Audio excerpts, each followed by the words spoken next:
The Last of Us Part 2 creator explains games need to make you uncomfortable.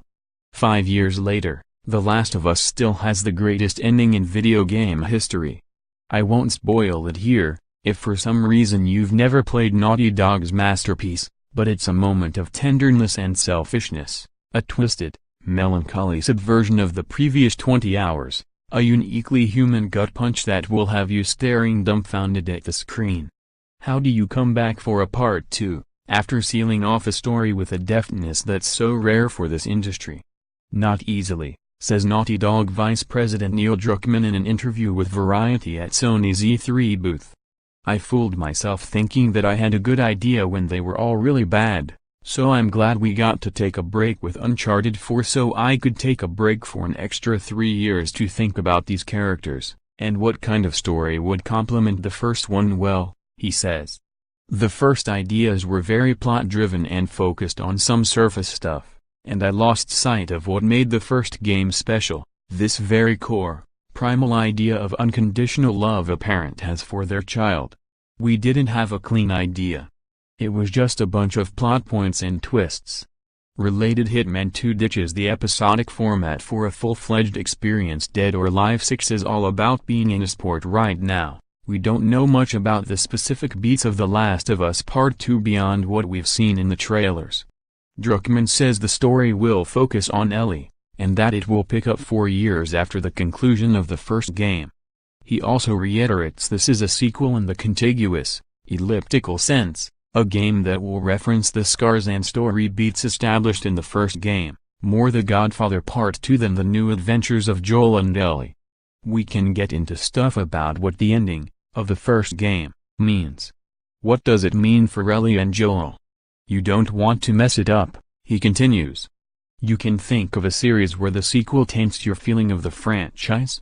But The Godfather Part 2 is an amazing movie, and I like living in a world where The Godfather Part 2 exists, even though The Godfather is a perfect film with a perfect ending. If there is a lingering impression that The Last of Us Part 2's gameplay debut gave us, it's probably the starkness and grimness of the violence. The first game didn't hold back with its bone-crunching melee combat and ear-splitting gunshots, but this new entry ratchets up the despair to unprecedented levels. Ellie driving a pocket knife through a thug's throat, or taking a brutal overhand swing from an industrial hammer, or witnessing a live disemboweling from her hidden grassy perch. Druckmann told me that if the overarching theme of The Last of Us was love, this one is about hate. For me, this other primal thing, is this idea of hate.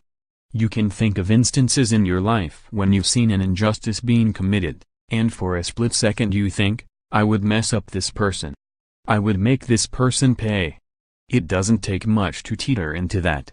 So, how do we make the player feel that, and reflect on that, and show the consequences of violent actions?